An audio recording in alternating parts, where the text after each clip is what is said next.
Hai teman-teman, perkenalkan nama saya Eka Sepvianti dari kelas FM20A Fakultas Farmasi Universitas Buana Perjuangan Karawang. Di sini saya akan melakukan uji coba larutan asam dan basa dengan menggunakan indikator alami serta kertas pH. Sebenarnya indikator terbagi menjadi dua macam. Yang pertama indikator buatan dan yang kedua indikator alami. Tetapi untuk percobaan ini saya akan memakai indikator alami. Sebelum ke video percobaan, saya akan membahas terlebih dahulu apa itu larutan asam dan apa itu larutan basa, dan bagaimana cara membedakannya. Yuk kita simak video penjelasannya. Ada 3 teori asam dan basa yang umumnya digunakan. Untuk yang pertama yaitu teori asam basa Arrhenius.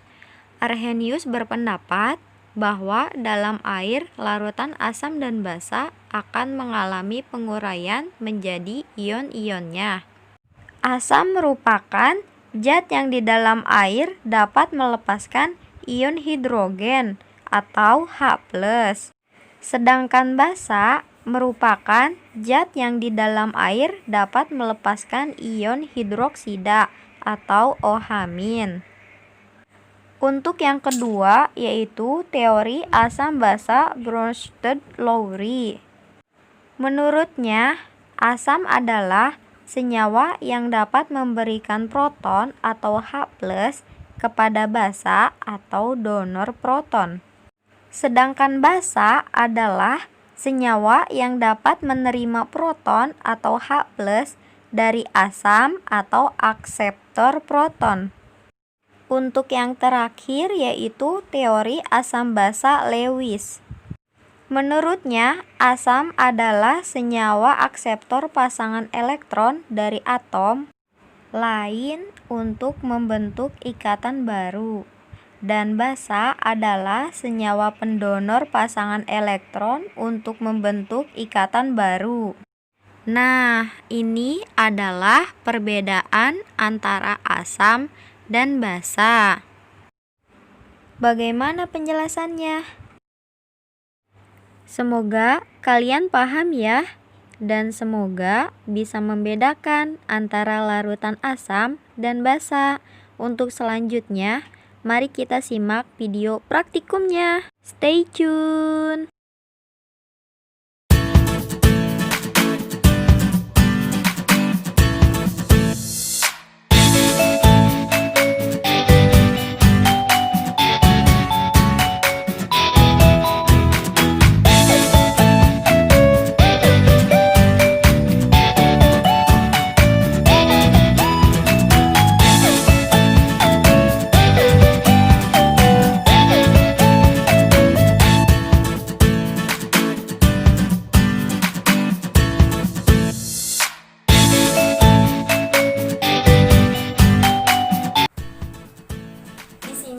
Saya akan membuat indikator terlebih dahulu, yaitu saya akan membuat indikator dari bunga sepatu.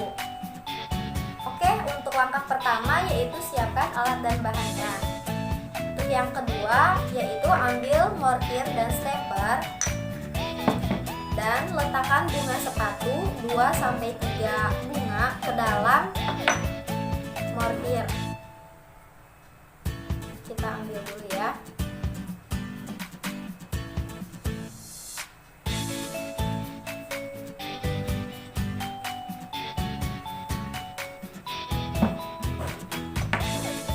Setelah itu, aduk hingga homogen ya.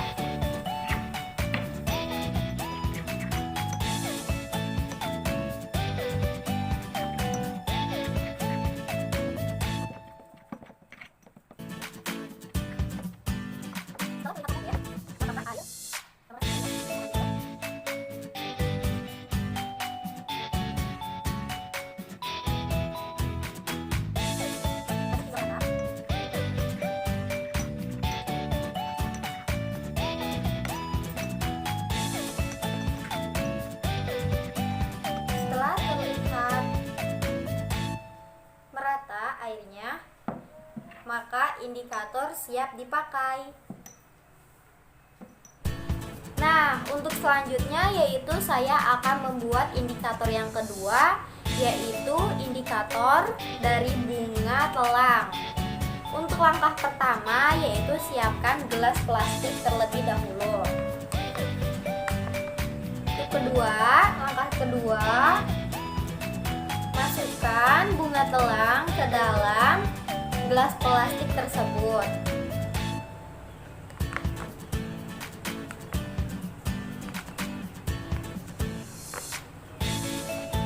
Setelah bunga masuk di dalam gelas, maka tahap ketiga yaitu masukkan air panas ke dalam gelas plastik tersebut.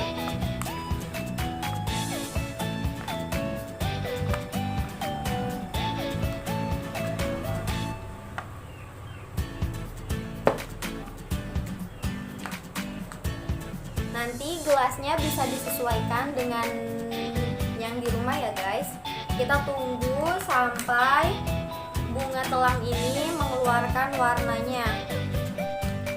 Setelah bunga telang ditunggu beberapa menit, maka hasilnya akan seperti ini ya, warna biru. Nah, untuk yang terakhir yaitu saya akan membuat indikator yang ketiga, yaitu menggunakan kunyit. Nah, kalian bisa menggunakan kunyitnya langsung atau memakai serbuk kunyit yang sudah jadi ya guys. Untuk langkah pertama yaitu siapkan gelas plastik.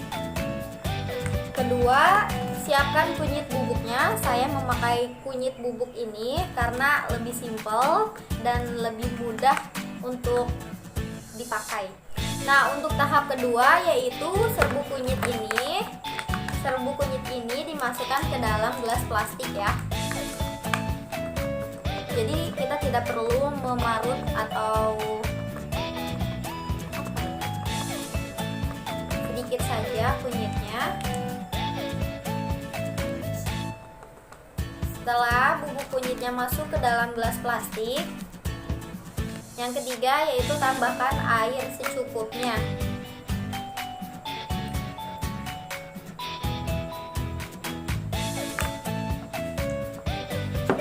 Kocok hingga merata ya guys, atau hingga homogen.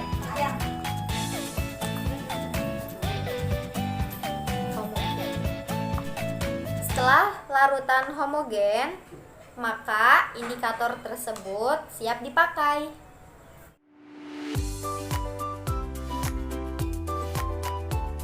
Mari kita uji coba larutannya.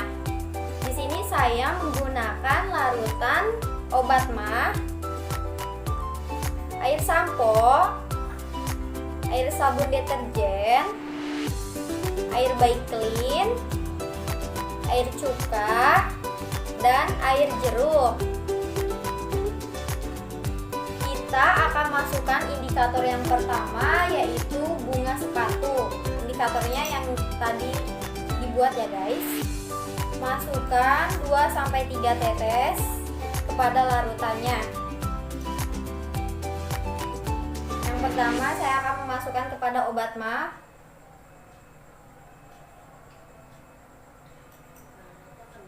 Yang kedua masukkan kepada sampo.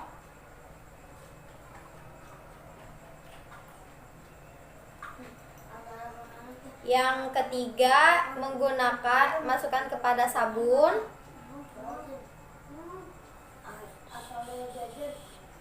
Yang keempat yaitu kepada baik clean.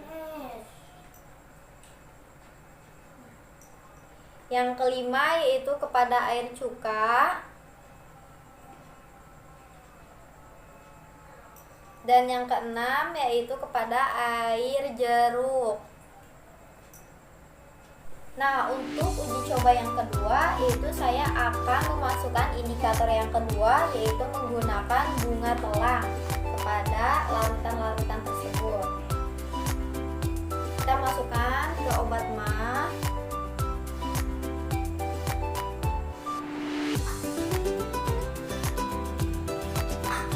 Masukkan ke sampo, larutan sampo.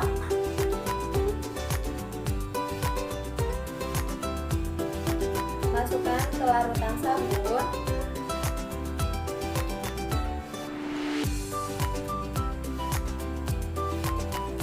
Masukkan ke larutan Baiklin.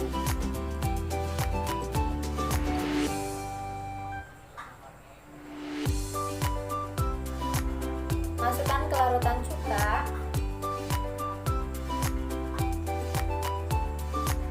Dan untuk yang terakhir yaitu masukkan ke air jeruk.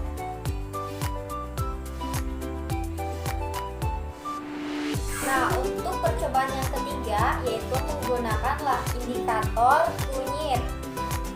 Kita masukkan dulu ya indikator kunyitnya ke larutan obat mah,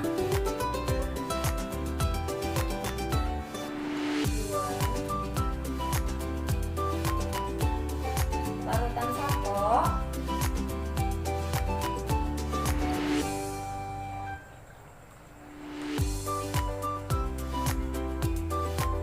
larutan sabun,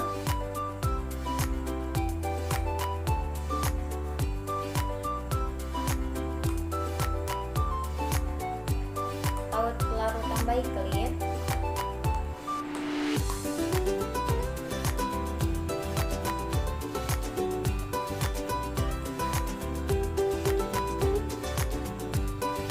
larutan cuka,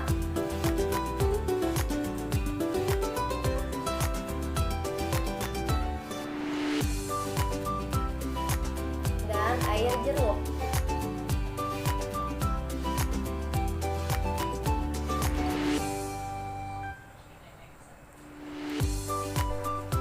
Nah, untuk tahap terakhir yaitu amatilah perubahan-perubahan pada larutan.